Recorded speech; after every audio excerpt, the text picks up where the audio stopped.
sebuah kesempatan yang baik, sebuah kesempatan yang sangat-sangat membahagiakan. Kita bisa bertemu lagi meskipun hanya melalui suara, hanya melalui rekaman, tetapi esensi dari ilmu-ilmu yang nanti bisa saya bagikan ini menjadi hal yang perlu kita syukuri.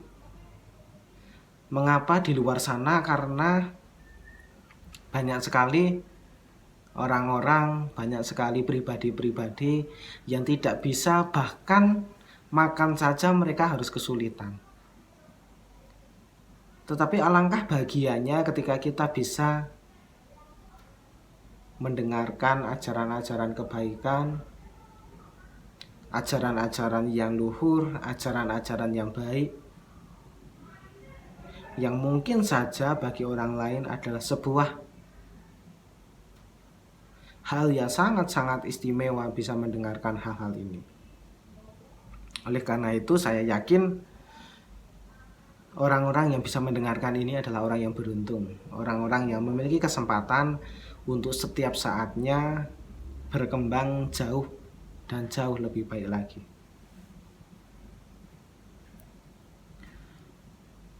Momen ini saya akan membahas mengenai menjadi mulia dengan mengalahkan diri sendiri. Mengapa saya mengambil pokok materi ini? Karena saya memandang bahwa diri sendiri ini adalah dunia kecil kita.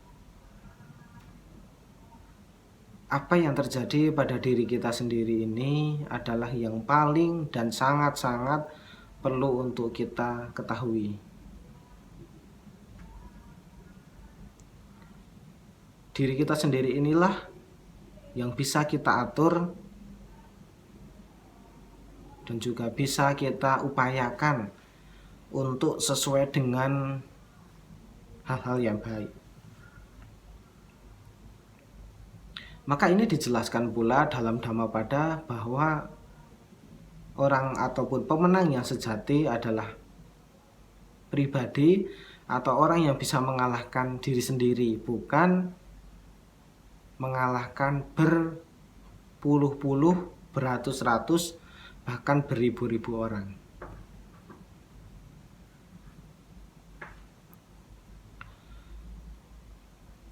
Di hari ini adalah kehidupan yang baru untuk kita di masa pandemi ini, masa COVID-19 ini. Kita bisa melakukan puja bakti di wihara saja adalah sebuah keberuntungan. Artinya kita bisa berkumpul seperti sedia kala, bisa melaksanakan sebuah puja adalah sebuah keberuntungan. Dan ketika kita melakukan itu, kita harus didampingi oleh keyakinan. Maka keyakinan itulah yang akan mendorong kita memiliki sebuah niatan. Kalau kita sudah yakin, maka kita akan muncul yang disebut sebagai niat baik. Nah, niat baik inilah yang akan mendorong kita untuk berperilaku. Kalau niatnya baik, tentu perilaku dan hal yang diproduksi ataupun dikeluarkan adalah baik. Sebaliknya, ketika niatnya buruk, ya akan menjadi beban dan menjadi penderitaan semata. Oleh karena itu, hal pertama yang mendasar sekali adalah bagaimana kita ini bisa menumbuhkan keyakinan yang sangat-sangat kuat di dalam batin kita. Tentu kita menyadari, saya ataupun para pendengar semua, ketika melakukan sesuatu terkadang tidak kita lakukan dengan sepenuh hati. Misalnya kita ketika melakukan puja bakti ataupun melakukan doa, terkadang secara fisik kita berada di sini, di tempat ini, tetapi pikiran kita bisa melayang kemana-mana. Bisa ke kantor, bisa ke sekolah, bisa ke pasar, bisa ke rumah sendiri, bisa di mobil, dan seterusnya. Nah, inilah yang menjadi fenomena bahwa ketika kita melaksanakan puja bakti dan pikiran kita tidak hadir di situ, maka apa yang terjadi? Ya tidak akan mendapatkan apa-apa. Ketika kita pulang ke rumah ya hanya akan menjadi hal yang sia-sia. Tidak akan mendapatkan apa-apa karena hanya mengambil esensi puja bakti sebagai ritual, bukan sebagai cara untuk melatih keyakinan di dalam diri kita sendiri. Keyakinan itu terkait dengan diri sendiri, maka keyakinan adalah sikap mental yang harus kita tumbuhkan sedari awal, sedari dasar, dan menjadi poin penting dalam kita melaksanakan sesuatu. Maka di hari ini saya akan membagikan 4 hal mengapa sikap mental melalui keyakinan ini penting untuk melawan ego yang ada di dalam diri sendiri. Terkadang hal-hal buruk seperti keserakahan, kebencian, kebodohan batin itu sangat-sangat tidak bisa kita kendalikan. Artinya justru kita terkadang yang dikendalikan oleh hal-hal itu. Apakah itu berbahaya? Sangat berbahaya sekali. Harusnya kita yang bisa mengontrol diri kita sendiri, bukan hal lain yang bisa mengontrol diri kita. Yang pertama adalah saca ataupun kebenaran. Saya ingin kembali mendasari pertanyaan bahwa hati-hati antara kebenaran dan pembenaran. Terkadang kita menggunakan pembenaran padahal kebenaran adalah menjadi faktor penting. Yang jelas-jelas yang dimaksud dengan pembenaran itu tidak berpijak pada data atau kebenaran. Memang terkadang untuk mengutarakan sebuah kebenaran itu bukan sesuatu yang mudah. Dan itu terkadang teramat sangat berat dan teramat sangat sulit. Tetapi saya secara pribadi lebih menghargai sebuah kebenaran ataupun kejujuran meskipun itu pahit dibandingkan dengan sebuah kebohongan yang dibungkus sangat-sangat manis. Karena pada endingnya sebuah kebenaran yang diutarakan meskipun di awal menyakitkan akan memunculkan kita kepada kelegaan, akan memunculkan kita kepada kebebasan, dan memunculkan kita kepada sebuah hal yang membuat kita jauh lebih nyaman dalam kehidupan ini. Sebaliknya, ketika kita hanya berpegang pada kebohongan, kecurangan, ucapan-ucapan yang tidak benar, meskipun hal itu sangat-sangat manis, tetapi itu adalah awal sebuah kesakitan dan penderitaan. Maka kembali lagi, kita memilih hidup penuh kebenaran atau hidup penuh dengan kebohongan. Semuanya mengandung resiko, konsekuensi, dan memiliki dampaknya masing-masing. Baik dampak secara langsung maupun tidak langsung. Terkadang pun kita berpikiran bahwa kebenaran yang kita yakini ini adalah kebenaran yang orang lain juga menganggapnya benar. Dan hati-hati dengan pola pikir yang demikian. Artinya ketika kita berperilaku bahwa kita yang memegang kebenaran itu, maka sikap terbuka akan jauh dari diri kita.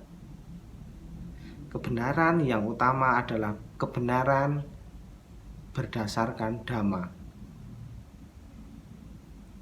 Dhamma menjadi tolak ukur ketika kita berperilaku. Ketika moralitas dijaga, sila dijaga, pengendalian diri kita utamakan, maka itulah kebenaran yang menjadi dasar semua kebenaran. Yang kedua adalah adaptasi, atau dalam bahasa Pali disebut sebagai Dhamma, D-A-M-A, bukan D-H-A-M-M-A. Sama penyebutan tetapi berbeda makna. Dhamma yang ini adalah adaptasi atau kemampuan adaptable. Kemampuan ini kita miliki ketika kita mampu menyesuaikan diri dengan siapa kita bicara, dengan siapa kita bergaul, dan di mana kita sedang berada. Justru orang yang hebat sebenarnya dia bisa menempatkan dirinya di porsi-porsinya tertentu. Ketika dia dihadapkan pada kondisi-kondisi yang menyenangkan, maka dia bisa beradaptasi. Sebaliknya, ketika dia bisa beradaptasi di dalam kondisi-kondisi yang tidak menyenangkan, inilah yang disebut sebagai kemampuan adaptasi. Adaptasi muncul ketika kita berada di kondisi-kondisi yang tidak bisa kita prediksi. Terkadang di hal-hal ataupun di acara-acara yang menyenangkan, ada 1-2 hal yang tidak baik ataupun tidak nyaman di dalam pikiran dan di dalam batin kita. Maka perlu kita untuk memberikan rasa adaptasi itu di dalam kehidupan kita. Yang ketiga adalah khanti ataupun kesabaran. Maka Buddha di dalam kitab suci Tripitaka menjelaskan bahwa tapa tertinggi dari seseorang itu adalah kesabaran. Maka kesabaran itu apakah ada batasnya? Tidak. Kesabaran tidak ada batasnya. Tetapi yang membatasi kesabaran itu adalah diri kita sendiri.